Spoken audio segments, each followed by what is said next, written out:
যোৰহাটত আৰক্ষীক আক্ৰমণ চমন দিবলৈ যোৱা আৰক্ষীক এজন যুৱকে আক্ৰমণ কৰা ঘটনা সংঘটিত হৈছে।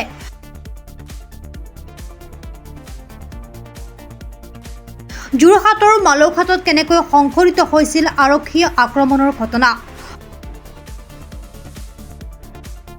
ভুক্তভোগী পুলিবৰ আৰক্ষীৰ জোৱানে দিলে ঘটনাৰ সবিশেষ বিৱৰণ। মানে মই থানাৰ পৰা ৰাতিপুৱা 8:30 মান বজাত ওলাই গৈছোঁ। তো চমনলৈ ওলাই গৈছোঁ, মানে প্ৰচেছ এইটো কয়। তো ফাৰ্ষ্টত মই গৈছোঁ সেই মালৌঘাট গাঁও, মালৌঘাট মানে পুলিবৰ এৰিয়াত পৰে মালৌঘাট গাঁও। তাতে যোৱাৰ পাছত মই মানে এই কিছুমান চমন দিলোঁ।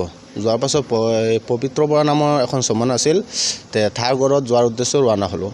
তো এই তাৰ ঘৰত যোৱাৰ আগত 150 মান মিটাৰ আগতে গাড়ীখন ৰখাইছিলোঁ, বাইক লৈ গৈছিলোঁ, চৰকাৰী বাইক। তো ৰখাই পেলাই এজন মানুহৰ লগ পালোঁ। তাক সুধিলোঁ যে পবিত্ৰ বৰা গড়টো কিমান দূৰ। সি মানে মোক দেখাই দিছে এখন গড়, এনেকৈ দেখাই দিছে। মই তাতে গৈছোঁ। যোৱাৰ পাছত মানে বাইকো হৰ্ণ মাৰিছোঁ, ইহঁতে ওলাই আহিছে ৰাস্তালৈ। ওলাই অহাৰ পাছত মই মানে এই চমনখন দিলোঁ। ইহঁতে সুধিছে ছাৰ এইটো কি কেছ বা কি কথা। মই অলপ চলপ বুজাই দিলোঁ যিমানটুকু জানো। তাৰপাছত এই চমনৰ বেকচাইডৰ চহীটো লৈছোঁ। লৈ পেলাই মই মানে যেতিয়া আহিম তেতিয়া সেই বেকচাইডৰ পৰা সেই এটা মানুহ আহিছে। আহি পেলাই মোক সুধিছে মই কিয় বিচাৰিছোঁ। মই বোলো মই আপোনাক বিচৰা নাই নহয়। কোনে কৈছে মই আপোনাক বিচাৰিছোঁ বোলে। সেইটোৱে। পাছত মই তাক ক'লোঁ মই আপোনাক বিচৰা নাই, ঠিক আছে আপুনি এতিয়া যাওক। বছ মই গাড়ীখন অলপ আগত নিছোঁ, নি গাড়ীখন ঘূৰাই আকৌ যেতিয়া আহিম তেতিয়া সেই পবিত্ৰ বৰাক মই সুধিছোঁ, দাদা এই মানুহজনৰ নামটো কি।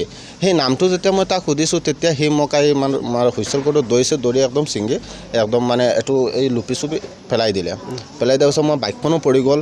পবিত্ৰ বৰা আৰু এই তাৰ ৱাইফজন আছিল, ৱাইফজনীয়ে এই তাক দৌৰি ৰাখিছে। তেতিয়া মই বাইকখন উঠাই যেনে তেনে তাৰ পৰা পলাই আহিছোঁ। এজনৰ নামটো আছিল আপোনাৰ এনেই গাঁৱত মাতা নাম মুনিয়া, আৰু এই ৰণ্টু বৰা।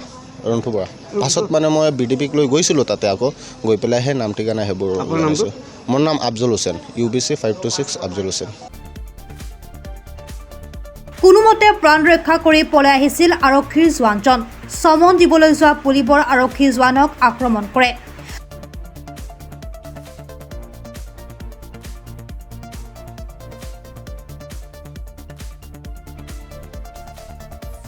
অন্যৰ ঘৰত চমন দিবলৈ যোৱা আৰক্ষীক বিনা কাৰণত এজন যুৱকে কৰিলে আক্ৰমণ।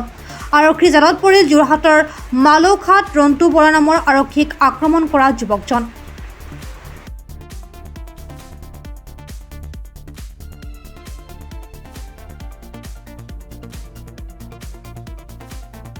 যোৰহাটৰ পৰা বিকি নেওগৰ ৰিপৰ্ট, প্ৰাতঃ টাইম ডিজিটেল।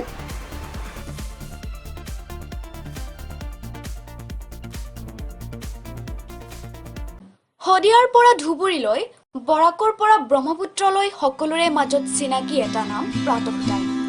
থলুৱা ভাষা, কৃষ্টি আৰু সত্য বাতৰিৰ আধাৰত প্ৰতিষ্ঠিত খবৰ প্ৰাতঃ টাইমৰ প্ৰতিটো বা বাতৰি পুংখানুপুংখভাৱে চাবলৈ ফেচবুক, ইউটিউব, ৱেবছাইট, টুইটাৰ